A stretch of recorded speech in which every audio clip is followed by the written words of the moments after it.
Hello, friends, and welcome to your Thursday One Show. Introducing the fabulous and gorgeous Fearne Cotton. She's lovely. Stop it. Thank you, Chris. Now I am keeping the sofa warm for Alex because she, Matt and Pudsey are heading to Northern Ireland for the start of this year's Team Rickshaw Challenge. Good luck, guys. What would children need in the One Show be without the Rickshaw Challenge? Now, Fearne and I could be in trouble straight off the bat tonight, as we both work for radio stations that in the past have banned our superstar guests' records. It could be awkward, guys. I know. However, he may have handed us a get-out-of-jail-free card. Because he himself is feeling quite rebellious at the moment. It's Sir Cliff Richard. Come on, baby, let you meet it and Cliff, welcome to the programme. How are you? Wow, here we go.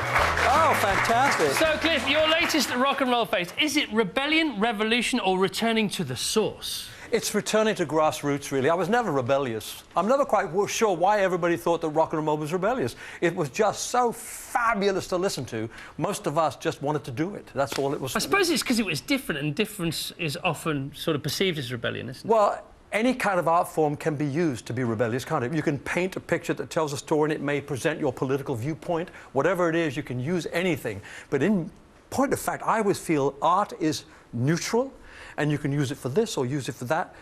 I tend to use it to make myself feel good, and hopefully other people feel good too. There's so much around us that other people make the statements that I don't need to make. Well, look, Cliff, it's so wonderful to have you here with us this evening. So more from Sir Cliff later on. Calendar Wars with One Direction, being the meat in an Elvis and Beatles baguette, plus a live shake of those very famous... Woohoo! Oh, yeah. Now, if they'd had bus lanes when Sir Cliff famously drove that big red double-decker in the 1963 smash summer holiday, there it is, maybe he'd got across Europe. But is he really? I promise you he is. Okay. He'll be on a bus right now, so I'm sure he can't verify this for us. But... All right, can anybody else verify? OK, please email live at theoneshow@bbc.co.uk if you have any pictures of Fearne's uncle Mick Crake driving a bus in the Harrow area. Do you know when you famously drove that bus, did you drive it? Did your uncle have to go round that skid patch when he was driving? When I learned to drive the bus... Oh, really? Well, just in case the bus goes out of control, they've actually got this kind of wet skid patch. I didn't do it. I went in the front with the driver and he said, this is what it's like. He went, the bus went screaming around, and I just assumed that your Uncle Mick may have done the same thing. I will ask him later on tonight. Maybe you're on the same course together. It probably was him. Now, but what does he think about the lane? If you well, get rid of the lane? That's in Liverpool and a few other cities right now, yet to come to London, so I'm not sure he'd be too happy about it. I think we need to get Mick on the programme. But there's been far too much Mick talk already for this show today. Taking the Mick. Now, Sir Cliff, let's talk about rock and roll, because your new album really is essentially brilliant old-school rock and roll. Let's go back in time, and can you really remember that first moment you ever heard Elvis Presley and rock and roll music? Yeah, I mean, somebody asked me a question that when did you really know what you wanted to do? I remember the time some friends and I were walking around in a town called Waltham Cross in Hertfordshire. It was our local thing, and this guy pulled up in an old... You remember those Citroens that looked like they came from outer space? Gorgeous, yeah. And we all went up to look at the car. The window was down and the radio was on, and we heard, "Since my baby left," John. Elvis, well, it changed everything for me. And that's when I knew I wanted to be that. I didn't know I'd make it, though. Well, you became the British Elvis Presley, essentially. Well, yeah, the media seemed to want to have an answer to Elvis. What they forgot was he was not a question. There was no answer to Elvis. Elvis will always be Elvis. He will be the prototype rock and roll singer. He gave this new music a shape, a face, and the rest of us just try to tag on, and some of us got lucky. Like tagged on pretty well, I'd say. Then the Beatles came along. Now, did they spoil the party? What happened there? Because you became like an Elvis Beatles sandwich. You were the filling in the middle, weren't you? There? No, I was before. The Beatles were the sandwich. Really? Well, the thing is, I started... No, Elvis was first. You were in the middle. First. Oh, yeah, I see what you mean. Yeah. But in every respect, what can never change is that we were 5 years before the Beatles. Right. But it's just time, isn't it? They were the same age as us. And I remember reading, there were two things I'm so happy that they said. John Lennon said that before Cliff and the Shadows and Move It, there wasn't anything. He didn't mean America, he meant the rest of the world. And he also said that Cliff and the Shadows had it sewn up in Britain, and therefore we left and went to Hamburg. So, you see, we played a part. We drove them out. They came, they came back with all these songs and blew everybody off the stage. Yeah. So it was only after a little while we were getting a bit worried, and my manager said, well, are you still touring? I said, yes. He said, are you selling out? I said, yeah.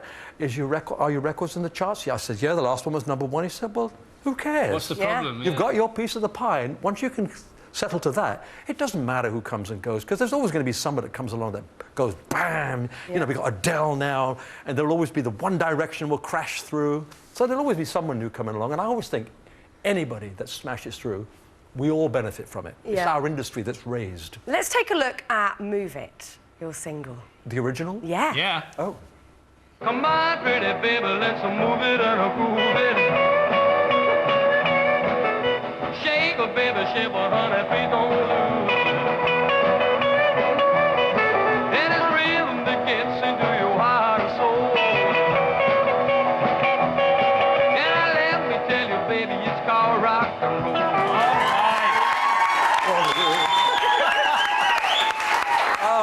Wow, that is such brilliant footage. I was trying to look so cool. I don't know how I kept going, really, because when I see some of the footage of the old Oh Boy show that Jack Good did, and I'm standing next to Marty Wilde, he looks so cool, and I look like a greasy slob. You look so cool in that. That's incredible. I directed said, oh, isn't he gorgeous? Well, Sir Cliff, now let's talk about calendars, because you're always top of the charts for the calendars. A moment ago, you mentioned One Direction, who have recently pipped you to the post in the calendar wars. Boo! Boo to One Direction. Oh, who cares? I mean, I'm 73, I'm #2. It's wonderful. People buy this year on year. Here you are again. So you've got One Direction. Yeah, I got One I'm going Direction. to challenge you. Let's go. doesn't need a challenge. Let's go for April, I April, think. you want to go for April? OK, One Direction against Cliff. OK, One Direction. Cliff! Oh. Cliff wins. Cliff wins that. But this is a big deal now. The Cliff calendar, we know Christmas, it's like the Woolworths advert used to be. When the Cliff calendar's in the shops, It's we know Christmas it's time. Christmas. Well, it's like all of us, you know, now it's calendars, but even the records that you make in our industry, you sell more of your product between, say, October and December than you do the rest of the 9 months, the other 9 months. And that's why One Direction are competing and winning, and they might not always win. And it was like that with records. Definitely. Should we do the inevitable? I think because the battle's gone on long enough. Next year you should get together. Yes. Okay. Think how many you'd sell. We've already had a little test for you here, Cliff. Have a look at the monitor there. Oh, what? Okay. What about this? What about this, everyone? Come on now. One Direction plus one. It's a genius idea. Well, having seen that, of course, when Justin Timberlake was competing with me last year, and I said, he didn't get to #1 though. And I said, poor guy, what we should do is a duet calendar. It would be easier with 2 people than 6. Yep. So you'd each have at least half a page. You could do a month with, a different gang. You know, instead of a duets album, duets calendar. I could do a duets calendar. That's a good do idea, it. actually. I'm running out of ideas, Chris, so anything worry you've about got, I'm very... Cup of tea after the show, you'll be fine. Right, Cliff's album, The Fabulous Rock and Roll Songbook and DVD, are released next Monday, November 11th. And Cliff will be performing his new single, Rip It Up, at the end of the show. Hey! Right, in the wee small hours of tomorrow morning, Team Rickshaw will begin their epic 700-mile journey from Jaffa Shore. Round of applause for those guys, come on. We'll be cheering you guys on, that is for sure. Featuring Jeff, part of the Rickshaw Challenge with Alex and with Matt, all starts tomorrow. Now, if you'd like to donate, Sir Cliff, please tell us how. Well, please, take out your mobile phones now and text the word TEAM, that's team, to this number, 70705. Now, text messages will cost £5, plus, of course, your standard network charge, and £5 will go to children in need. Brilliant. For full terms and conditions and to donate, please go onto the website bbc.co.uk/Pudsey. Right, now there's a new survey out today, OK. It doesn't actually say anything underneath, but Very that's official. not a point. Bit of Very TV official. magic there. According to a supermarket survey, 1 in 3 of us are set to bite into our first mince pie this weekend. Fine by me. I personally love Christmas. I cannot wait. I will be mulling everything in sight. Sir Cliff Richard, after having 4 Christmas #1s, you can officially answer this question for us. Is it too early to celebrate Christmas? I don't think it's ever too early to celebrate Christmas. I told you this. But I don't think it should be done too early. I mean, I think it loses its specialness, like most things, really. That's why a birthday only happens on one day. And when you think about it, it's another birthday we're celebrating. So I think we should try to hold back. But, you know, look, mince pies. Yeah. We love them. I could eat them in July. Well, let's see if people did enjoy the Cliffettes. Why the heck not? It's the one show I've ever said. Cliffettes, everyone, come on. This is Brenda and Carol. Brenda, first of all, how did the Cliffettes come about and when? We decided about 12 years ago that we needed to do something special, so we named ourselves Cliffettes and get T-shirts, go around, we sing, we try and raise some money for good causes. Good for you. And Carol, are there thousands of you?